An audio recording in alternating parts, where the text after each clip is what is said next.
সম্মানিত দর্শক, আসসালামু আলাইকুম। সকল প্রকার কৃষক, তরুণ উদ্যোক্তা এবং কৃষিপ্রেমী বন্ধুদের জানাই হেল্প এগ্রো বাংলা চ্যানেলে স্বাগতম। আমার ভিডিওটা আপনারা যে যেখান থেকে দেখছেন, দেশ এবং দেশের বাইরে থেকে, প্রবাস থেকে, বিশ্বের যে কোনো প্রান্ত থেকে। তো আজকে কথা বলতেছি আপনাদের সঙ্গে। এই যে দেখছেন, এটা একটা ব্রাহ্মণ প্রকৃতির একটা পেঁপের জাত, টোটালি আপনার শাহী। এটা গাছের খুব নিকট গোড় থেকে ধরে।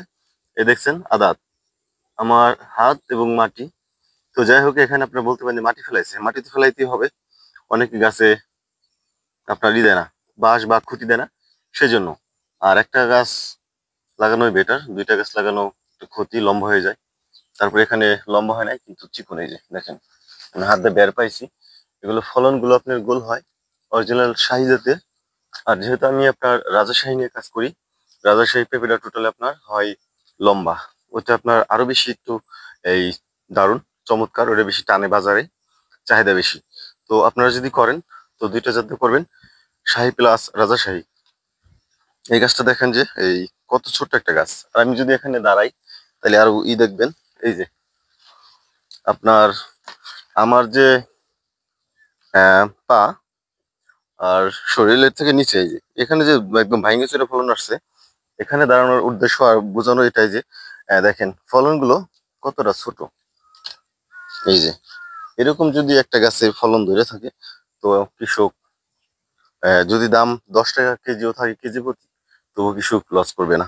এখানে পেঁপে ধরে আছে আপনার, এই গাছে ধরে আছে আপনি 30 কেজি বা 20 কেজি পেঁপে হবে নর্মালি। এক একটা 1 কেজি করে হইলেও দেখেন কত। আর এই পর্যন্ত তো ছেঁড়া যাবেই, যেহেতু আপনার যত ছিঁড়বেন তত দাম আসবে। তো যাই হোক, এই যে একটা গাছ দেখাইলাম। তো দেখেন, এই যে এটা কিন্তু আপনার সেরকম একটা জাত। হুম, জাতগুলো যেরকম আপনার দেখতে সুন্দর, আর এটা পাকলো মিষ্টি। যেহেতু আপনার রাজাশাহী, এটা টোটালি আপনার আহ, গোল শেপ না, লম্বাটে। এই দেখেন, এই যে যত উপরে যাবে তত আপনার ধরবে। এগুলো কিন্তু ছেঁড়ার যোগ্য। আর এই যে ফুল দেখছেন, এগুলো ফুল ঠিক রাখতে আর ফলন ঠিক রাখতে, যেহেতু আপনার এই আপনাদের আজকে যে টপিক নিয়ে আলোচনা করতেছি সেটা হলো, নিচে যদি ফলন থাকে, উপরে কিন্তু ফল আসে না। এগুলো ফল ঝরে যায় বা গুটি ঠিকঠাক মতো বড় হয় না। এই জন্য আপনাকে কি করতে হবে, যেহেতু আপনি ছিঁড়বেন না ফলন, পাকা বিক্রি করবেন, সেই ক্ষেত্রে আপনাকে করতে হবে যে জিনিসটা, যেমন এই যে এখান থেকে আপনার ফলন নাই বা ফলন একটু বড় হইতে দেরি হইতেছে, ছোট ছোট আছে, এগুলো ছিল, এগুলো বড় হয়। তো এগুলো না ছিল যেভাবে বড় হবে, সেটা করতে হবে আপনাকে। সার দিতে হবে, যেক্ষেত্রে আপনার 20 দিন পর পর সার দেন ছিঁড়ার পরে, বা 1 মাস পর পর দেন। এই জন্য আপনাকে কি করতে হবে, যেহেতু আপনি ছিঁড়বেন না, এই জন্য তারপর 20 দিন পর পর সার দিয়ে ঠিক রাখতে পারে। ওই সারের সঙ্গে আপনাকে দিতে হবে ম্যাগনেসিয়াম, সঙ্গে দিতে হবে আপনার যে জিনিসটা দিলে ভালো কাজ করবে, ডিএপি সার। তার সঙ্গে দিবেন সালফার। সালফারটা দিলে কি হবে, আপনি এখানে যে সেই ফলনগুলো এগুলো ঠিক থাকবে। তারপরে বোরনও দিতে হবে, বিঘা প্রতি আপনার 2 কেজি করে সালফার আর 2 কেজি বোরন। তো কম আর 1 কেজি দিলে সমস্যা নাই, কিন্তু 2 কেজি দিলে একদম পারফেক্ট থাকবে, যেহেতু আপনার এইগুলো ফলনগুলো ঝরে যাবে, পড়বে না, ঠিক থাকবে, বড় হবে। হ্যাঁ, সেক্ষেত্রে আপনার এই বড় হওয়ার ক্ষেত্রে এগুলো দিতে হবে। মাছের এই গাছের মাথাগুলো চিকন হয়ে যাবে, তো ওই সারটা দিলে চিকন হবে না। হ্যাঁ, এই জন্য আর কি, যদি এরকম ফলন থাকে একটা গাছে, একটা কৃষক আসলে ক্ষতিগ্রস্ত বা হবে না, জীবনও লাভবান হবে। আর যেরকম দেখছেন, 2 গাছে এরকম ফলন আসছে, এটা এক জায়গায় লাগছে, কিন্তু লাগানোর নিয়ম হলো এক জায়গায় আপনার একটা গাছ থাকবে। তো এরকম ফলন যদি একটা গাছে থাকে, কৃষক আসলে আহ ক্ষতিগ্রস্ত হয় না। কিন্তু ক্ষতিগ্রস্ত তো আসলে মূলত নিজের মধ্যে। এই গাছগুলো টিকানো রাখা একটা আপনার বহুত মুশকিলের ব্যাপার। যেহেতু আপনার এই দেখেন কি অবস্থা, এই গাছে যদি এই ফলনগুলো বড় হয়, আর গাছের মাথা ঠিক রাখতে, গাছের উপরে ফলন ঠিক রাখতে আরো বেশি আপনাকে সার মেডিসিন মারতে হবে, স্প্রে করতে হবে। স্প্রেটা আপনার এই 20 দিন পর পর করতে পারেন, যেহেতু আমি আগে 1 মাস পর পর করতাম। আপনারা 15 দিন পর পর স্প্রে করবেন, যেহেতু আপনি এগুলো বেসন রাখছেন বা পাকায় বিক্রি করবেন, সেক্ষেত্রে এই যে উপরের ফলনটা আপনার ঠিক থাকবে। স্প্রেটা নিয়মিত মারতে হবে, গাছের যে মাথা যেরকম যেন চিকন না হয়, এই জন্য আপনাকে এই ফ্লোরা মারতে হবে, বা মিরাকুলন ক্যাব্রিওটা, ফ্লোরা লগে সোলবার বরুন, গাছে স্প্রে করতে হবে, ফলে স্প্রে করতে হবে, পাতায় ফুলে স্প্রে করতে হবে। যেটা কিনা আপনার একদম কারেন্টের মতো কাজ করবে। সঙ্গে আপনাকে মাটি বললামই, সালফার, মাটিতে বোরন, সালফার, তারপরে ম্যাগনেসিয়াম, দানাদার কীটনাশকও মারবেন বিঘা প্রতি 1 কেজি। সঙ্গে মারতে হবে আপনাকে ডিএপি। আমি আরেকবার বললাম এই জন্যই, অনেকের মন থাকে না, এটি পরিমাণ না, এটা আপনার পরিমাণ বলছি, সারের কোনো পরিমাণ থাকবে না, সার কম বেশি কোনো সমস্যা না। যেহেতু আপনার গাছের 1 হাত দূরতে দিবেন, রিং করে দিতে পারেন, গাছের শিকড় তো সব জায়গায় চলে গেছে, এজন্য আপনি ঢালাই বুইনেও দিতে পারেন, কোনো সমস্যা নাই। তো আপনাদের আমি সামনে ঘুরে দেখাই দিচ্ছি যে এই গাছগুলো রাখছে আর কি, যেহেতু শাহী জাতের, এই জাতটা আপনার রোগবালাই নাই, যত পেঁপে আসুক না কেন মাথা গুছাবে না, মাথা কুকরাবে না। এটা একটা মজার একটা এই জাত। এই জাতটা আসলে রোগবালাই মুক্ত, সেজন্য কৃষক স্বাচ্ছন্দ্যে চাষ করে। তো এই যে পেঁপেগুলো দেখতেছেন যতটা সুন্দর, এই গাছগুলো ততটা সুন্দর। কোন রকম আপনি একটা গাছই পাবেন না মাথা কুকরানোর একটা কোন রকম যে সমস্যা, সে সমস্যা এই আক্রান্ত হয় আর কি একটা কৃষক, তখনই এই লস করে, চিন্তায় পড়ে যায়। ঠিক এই জাতটা আপনার ওইরকম কখনোই চিন্তায় ভুগতে হবে না। দেখেন এই যে প্রতিটা গাছে কত বেশি ফল আসছে। এই গাছ থেকে কিন্তু অলরেডি একবার ছিটছে। এই যে ওই গাছটা, প্রতিটা গাছই সুন্দর, একদম নিচ থেকে উপর পর্যন্ত, উপর থেকে নিচ পর্যন্ত। এই দেখেন এই যে এটা টোটালে সুন্দর ফলন আসছে। দেখেন এই যে ফুলগুলো কি, এক একটা ফল বেড়েছে, একটার মধ্যে 2টো আছে গোটাই, 3টো আছে। এই যে এটা একটি এটা ছিটা দিলে বাদ বাকি পেঁপেটা বড় হবে।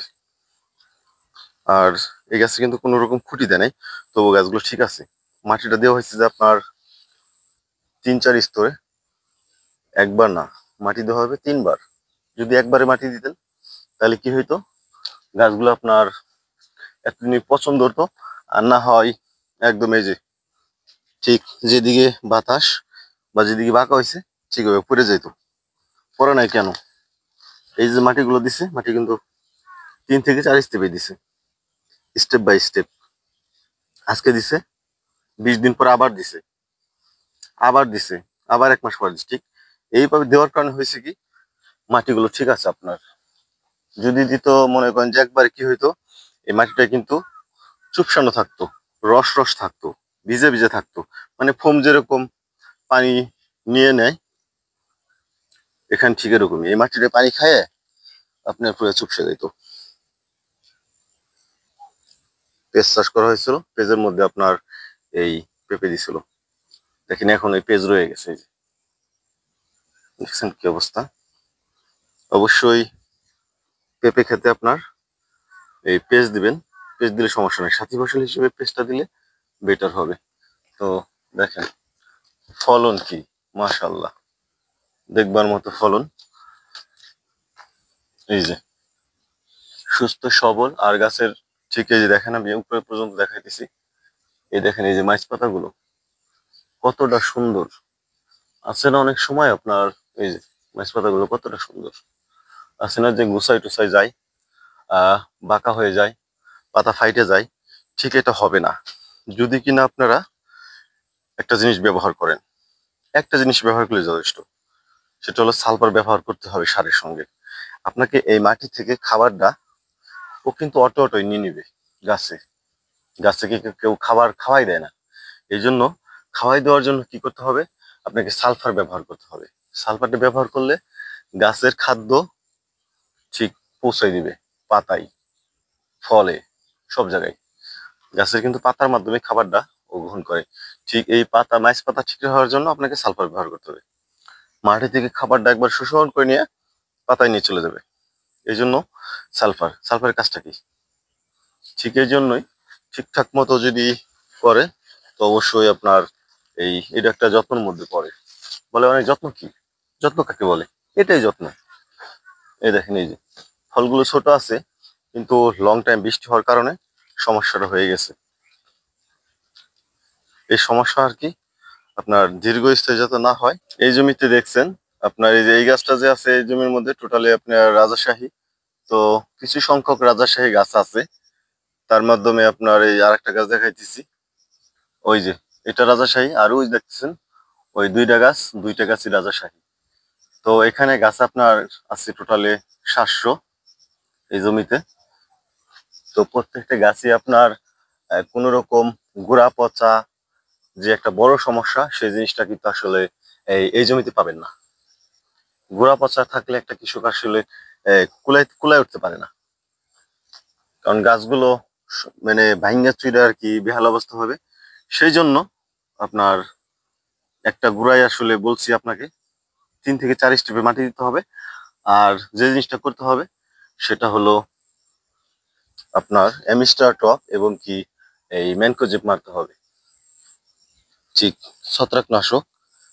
এগুলো মারলে আপনার গাছ ঠিক থাকবে। আর দেখতেছেন হয়তোবা গাছের পাতা হলুদ হয়ে গেছে।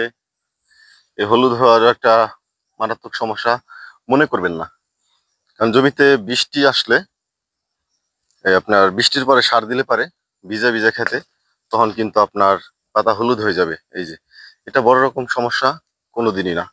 আর একটা হলো আপনি সার দিলেন, সার দেওয়ার পরে হইলো কি বৃষ্টি আসলো 1 দিন পরে বা 2 দিন পরে, তখন কিন্তু আপনার এই ফলন ঠিকই থাকবে, কিন্তু পাতাগুলো হয়ে যাবে হলুদ। এই দেখছেন এই জমিতে হলুদ হয়ে গেছে, এটা কখনোই মারাত্মক মনে করবেন না।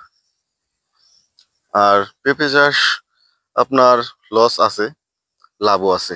লসটা হলো আপনার ভুলে, সেটা তো বললামই, মাটি বা পানি নিষ্কাশন একটা ব্যাপার স্যাপার আছে। এই মাটিটা যদি কিনা এই দিছেন, মাটিটা মাটিতে সার দেওয়ার আগে মাটিটা ঠিক এবার নিবেন, নিয়ে জমিতে সার দিবেন। সার দেওয়ার আগে অবশ্যই অবশ্যই আপনাকে যে জিনিসটা মেনটেনেন্স করতে হবে সেটা হলো মূলত আপনাকে এই বৃষ্টির পানি যে সার মানে সার দিবেন, মাটি দিবেন, তো মাটি দেওয়ার আগে তো সারও দিবেন। তো সার দেওয়ার সময় দেখবেন যে গাছের নিচে যেন ভিজা না থাকে, বৃষ্টি যেন হয়েছে ওইরকম না। বৃষ্টি যাওয়ার পর শুকনো হবে, শুকনোর সময় আপনি সার দিবেন, সার দিয়ে তারপরে মাটি দিয়ে রেখে দিবেন। আর মাটিটা অবশ্যই এই যে এখান থেকে নিয়ে মাঝখান থেকে নেবেন, মাঝখানে মাটিটা কিন্তু আপনি সার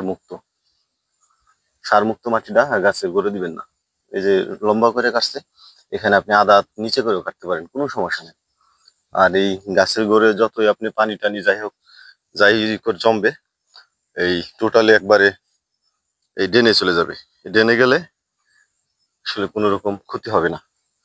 তো এই বাগান থেকে কিন্তু টোটালি এ পর্যন্ত 2বার পেঁপে সিরা হয়েছে, হারভেস্ট করা হয়েছে।